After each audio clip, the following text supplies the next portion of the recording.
જૂનાગઢમાં આજથી મહાશિવરાત્રિના મેળાની શરૂઆત થઈ। શ્રદ્ધાળુઓની સુવિધાને ધ્યાને રાખી એસટી વિભાગ વધારાની બસ દોડાવી રહ્યું છે। ગિરનાર દરવાજા અને બરડા વાવથી તમામ ખાનગી વાહનો માટે પ્રવેશબંધી ફરમાવવામાં આવી છે, ત્યારે એસટી બસ પણ માત્ર વાઘેશ્વરી મેદાન સુધી જ જશે। જોકે ભીડને ધ્યાને રાખી આ વર્ષે એસટી વિભાગ વધારાની 50 બસ દોડાવી રહ્યું છે। બસ સ્ટેન્ડથી વાઘેશ્વરી પાર્કિંગ સુધી મુસાફરી માટે 85 મિની બસોની ખાસ વ્યવસ્થા કરવામાં આવી।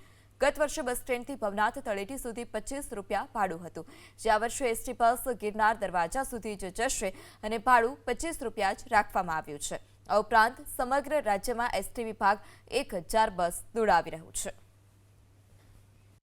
તો ગત વર્ષે આપણે 280 બસથી સંચાલન થવા પામેલું હતું, જેની સામે આ વખતે આપણે 330 બસ, આ ઉપરાંત 70 બસ વધારાની સ્પેરમાં પણ રાખવામાં આવેલી છે, એટલે કે 400 બસ। અને આ ઉપરાંત જે સિટીમાં એટલે કે બસ સ્ટેશનથી અને ભવનાથ મેળામાં જવા માટે પણ વિશેષ વધારાની 85 મિની બસનું પણ આયોજન કરવામાં આવેલું છે, જે બસ મારફત મુસાફરોને આપણે ભવનાથ મેળામાં લઈ જઈ શકશું।